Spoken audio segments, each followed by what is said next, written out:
स्वागत है आप सभी का एमएस कोचिंग फ्यूचर का एक और नए वीडियो में। यदि आप भी 17 फरवरी के हिंदी के पेपर देने जा रहे हैं और आपको दिक्कतें हो रही है सब्जेक्टिव में, ऑब्जेक्टिव की तो तैयारी आप कंप्लीट कर लिए वीडियो को देखकर, लेकिन सब्जेक्टिव में दिक्कत है, लघु उत्तरीय प्रश्नों में किस प्रकार से हम उत्तर करेंगे, तो आइए इस वीडियो में हम आपका 50 नंबर पक्का करवा देने वाले हैं। क्योंकि इस वीडियो में जो है ना बिल्कुल आपका 50 अंक पक्का हो जाने वाला है।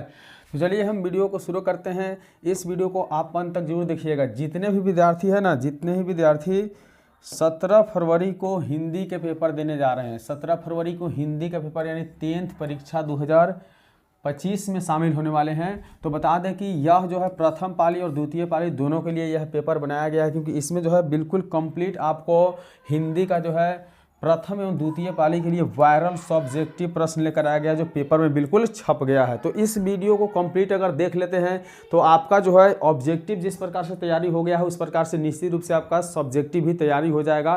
तो चलिए हम देरी नहीं करते हुए वीडियो को शुरू करते हैं। आप लोग देखिए, इस यूट्यूब चैनल के द्वारा जो है ना सुबह शाम 6 बजे आपको वीडियो देखने के लिए मिलता है ऑब्जेक्टिव, और शाम 7 बजे लाइव क्लास देखने के लिए मिलता है, जो बिल्कुल 100% आपके बोर्ड एग्जाम में आने वाले प्रश्न होते हैं। तो चलिए हम शुरू करते हैं और देखते हैं कि सबसे पहले देखिए, सबसे पहले आप लोग जानते हैं कि हर बार जो है आपके पास एक पत्र वाले प्रश्न आते हैं, हर बार आते हैं पत्र लिखने के लिए, और ये हमेशा इसका नंबर 4 होता है। जब भी पत्र वाले प्रश्न आते हैं वो 4 नंबर में ही पूछे जाते हैं। 1 नंबर और 2 नंबर के बाद जो होते हैं, आप 1 नंबर में देखे होइएगा कि पूछे जाते हैं कि वहाँ जो होते हैं क्वेश्चन आंसर करने के लिए गद्यांश से, 2 नंबर में भी गद्यांश होते हैं। 3 नंबर में आप लोग देखते होइएगा कि वहाँ निबंध लिखना पड़ता है, लेकिन 4 नंबर से अक्सर लेटर पूछा जाता है। तो हम सारा इस वीडियो में कंप्लीट करने वाले हैं। पहले आप लोगों को हम बताएंगे लेटर। तो लेटर जो है अपनी विद्यालय के प्रधानाचार्य के पास 2 दिनों के अवकाश के लिए एक प्रार्थना पत्र लिखना है, ठीक है। तो प्रार्थना पत्र देखिए, किसी भी लेटर को लिखने से पहले आप याद रखिएगा कि सबसे पहले अगर कोई लेटर जो होते हैं ना, एक अनौपचारिक होते हैं, औपचारिक होते हैं। तो अगर मान लेते हैं कि अपने रिश्तेदारों के पास, अपने दोस्तों के पास यही लिखना होता है तो अनौपचारिक होता है, क्योंकि वहाँ जो है कोई सेंटेंस यानी कोई शब्द नहीं बन पाता है। लेकिन जब आपको कहीं विद्यालय में लिखना है, किसी थाना में लिखना है या किसी सरकारी ऑफिस में लिखना है, तो वहाँ आप क्या कीजिएगा कि सबसे पहले सेवा में उसके बाद देखिए लिखना है कि प्रधानाचार्य महोदय राजकीय जिला उच्च माध्यमिक विद्यालय दरभंगा, ठीक है ना। विषय है 2 दिनों के अवकाश के लिए प्रार्थना पत्र, ठीक है। उसके बाद आपको लिखना है इस तरह से कि महाशय सविनय निवेदन यह है कि कल से मेरा स्वास्थ्य खराब हो गया है। स्कूल से लौटते हुए चिलचिलाती धूप में पड़ने से मुझे जोर का सिर दर्द हुआ, जिससे मैं बेचैन हो उठा और मुझे काफ़ी शारीरिक कमजोरी अनुभव हो रही है।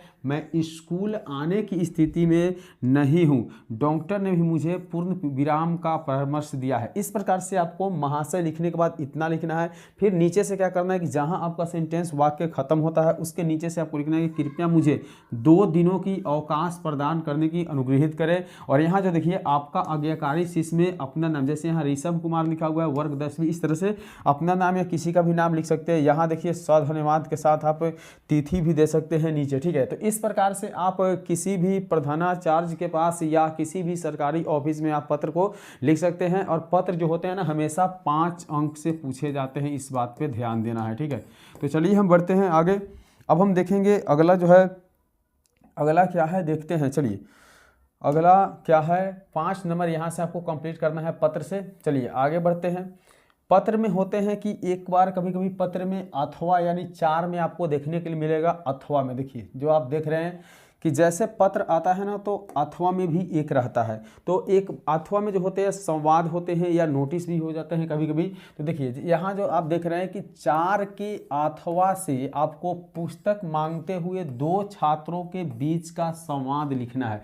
तो पत्र लिखिए या संवाद लिखिए, दोनों आपके एग्जाम में 5 नंबर से आते हैं। एक अथवा में होते हैं, एक मेन में होते हैं, ठीक है ना।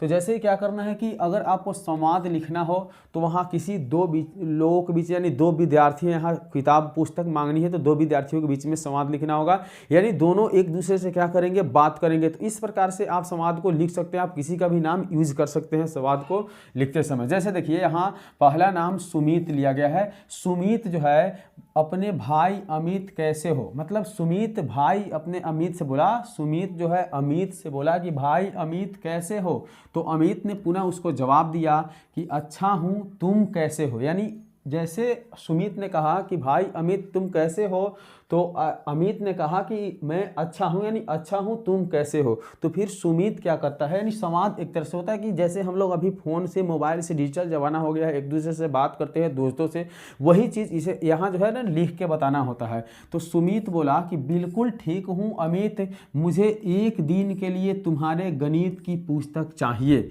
सुमित बोला अमित से कि मुझे एक दिन के लिए तुम्हें क्या चाहिए, तुम्हारे गणित की किताब चाहिए। तो अमित ने जवाब दिया कि ज़रूर लो, पर काम मुझे भी है करना है, क्या तुम शाम को मेरे घर से ले सकते हो। यानी यह बात अमित ने कहा कि क्या तुम घर से ले सकते हो शाम को आके। तो सुमित ने बोला कि धन्यवाद अमित, मैं 5 बजे के बाद घर आकर ले लूँगा। मतलब जवाब दिया सुमित ने कि ठीक है, मैं 5 बजे के बाद तुम्हारे घर पे आऊँगा और मैं क्या करूँगा कि गणित का किताब ले लूँगा, ठीक है। तो अमित ने फिर जवाब दिया कि तुम्हें आने का कष्ट तो होगा।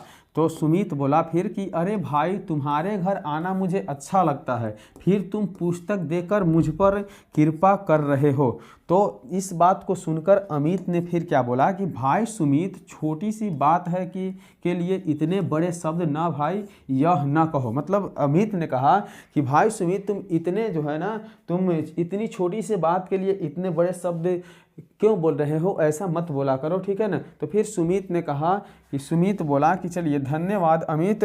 तो अमित बोला कि स्वागत है, मुझे इंतज़ार है तुझे, मतलब स्वागत है, मैं तुम्हारा इंतज़ार करूंगा। किसने कहा, तो अमित ने कहा सुमित को कि स्वागत है, मैं तुम्हारा इंतज़ार करूंगा आने का। तो इस प्रकार से आप संवाद भी लिखकर 5 अंक अर्जित कर सकते हैं। तो 5 अंक जो है आपको पत्र या 5 अंक आप संवाद लिखकर कर सकते हैं। बिल्कुल इंपॉर्टेंट है, VVI है, एग्जाम में आपके आएंगे 17 फरवरी को। चलिए बढ़ेंगे अगले प्रश्न की ओर। तो यहाँ से आपको कंप्लीट करना है। और एक प्रकार से एक और पत्र हम देख लेते हैं, क्योंकि देखिए ये भी पत्र बहुत इंपॉर्टेंट है। आप देखिएगा यहाँ दिया हुआ है पत्र में, ये दोनों पत्र जो दिखाया जा रहा है ना वो बिल्कुल इंपॉर्टेंट है। पत्र दोनों याद कर लीजिएगा। जैसे देखिए 4 नंबर में पत्र है कि अपनी बहन को अपनी परीक्षा की तैयारी के बारे में पत्र लिखना है, ठीक है। तो यहाँ क्या करना है, यहाँ आपको खुद से लिखना है। जैसे यहाँ प्रेषक दिया हुआ है, इसे करने के बाद यहाँ अपना नाम, जैसे मान लेते हैं कि नाम अगर किसी का कुछ हो, जैसे मान लेते हैं कि यहाँ ऋषभ नाम हो तो आप ऋषभ लिख सकते हैं, ऋषभ कुमार, इस तरह से ऋषभ कुमार, ठीक है। यहाँ अपना पता लिख सकते हैं, घर कहाँ है, पोस्ट कहाँ है, इस तरह से आप लिख सकते हैं, ठीक है। पोस्ट प्लस थाना कहाँ है ये आप यहाँ लिख सकते हैं। यहाँ जो है दिनांक लिख सकते हैं कि आप मान लेते हैं कि 17 है, 17/2/2025 कितने हैं यहाँ आप लिख सकते हैं। तो यहाँ से आपका मेन टॉपिक बनता है जहाँ से आप लिखना चालू करेंगे। ऊपर जो है यहाँ कहीं सेवा या किसी के पास जो है पत्र लिखा नहीं जा रहा है, या तो बस अपने रिश्तेदार के पास या अपने बहन के पास, भाई के पास लिखा जा रहा है। तो इसमें आप जैसे एग्जाम्पल के लिए देते हैं कि हम लोग आज मोबाइल के दौर हो गया, तो मोबाइल से जब हम लोग कॉल करते हैं तो पूछते हैं कि हेलो कैसे हो, ठीक हो। इसी प्रकार से यहाँ करना है कि देखना है कि देखिए पहले बोला प्रिय बहन स्नेह भरा नमस्कार। कौन बोल रहा है, तो अपनी बहन के पास जो लड़का पत्र लिख रहा है वह बोल रहा है कि प्रिय बहन स्नेह भरा नमस्कार, आशा करता हूँ कि तुम कुशल पूर्वक होगी। मेरी पढ़ाई जोरों पर चल रही है। मैंने गणित, विज्ञान और सामाजिक विज्ञान की अच्छी तैयारी कर ली है। अब मैं भाषा विषयों पर अधिक ध्यान दे रहा हूँ। यानी ये जो है इस लड़की का भाई बोलता है कि आशा करता हूँ कि तुम कुशल पूर्वक होगी, मेरी पढ़ाई जोरों पर चल रही है, मैंने गणित, विज्ञान और सामाजिक विज्ञान की अच्छी तैयारी कर ली है। अब मैं भाषा विषयों पर अधिक ध्यान दे रहा हूँ, ठीक है। तो बाद में नीचे लिखना है यहाँ कि मुझे तुम्हारी पढ़ाई के समय की रणनीति याद आती है। जब तुम टाइम टेबल बनाकर पढ़ाई करती थी, मैंने भी ऐसा ही किया, जिससे मुझे बहुत मदद मिल रही है। और परीक्षा के बाद मैं तुम्हें विस्तार से सब कुछ बताऊंगा, ठीक है ना। और बाद में लिखना कि अपना ख्याल रखना, पत्र का उत्तर शीघ्र देना। यानी जो लड़के अपने भाई के पास पत्र लिखा, वो अपने बहन से कहा कि मैं आशा करता हूं कि तुम कुशल पूर्वक होगी, मेरी पढ़ाई जोरों से चल रही है, मैं गणित, विज्ञान और सामाजिक विज्ञान की तैयारी अच्छी से कर ली है, यानी अब मुझे भाषा की तैयारी करना है। तो इस प्रकार से आप पत्र लिख सकते हैं। और पत्र लिखकर आप 5 नंबर, और यहाँ क्या करना है कि जिस तरह से तुम्हारा भाई और नाम कोई भी अपना नाम या किसी और का नाम यूज कर सकते हैं। तो इस प्रकार देखिए आप पत्र लिखकर 5 अंक प्राप्त कर सकते हैं। ठीक है, तो चलिए आज के वीडियो में अभी हम आपको इस क्लास में, इस वीडियो में हम पत्र लिखने और संवाद लिखने के बारे में सिखाए हैं। फिर हम अगले वीडियो में लेकर आते हैं बाकी। तो यूट्यूब चैनल को सब्सक्राइब करिए, वीडियो को लाइक करिए। चले मिलेंगे अगले वीडियो में, तब तक के लिए बाय।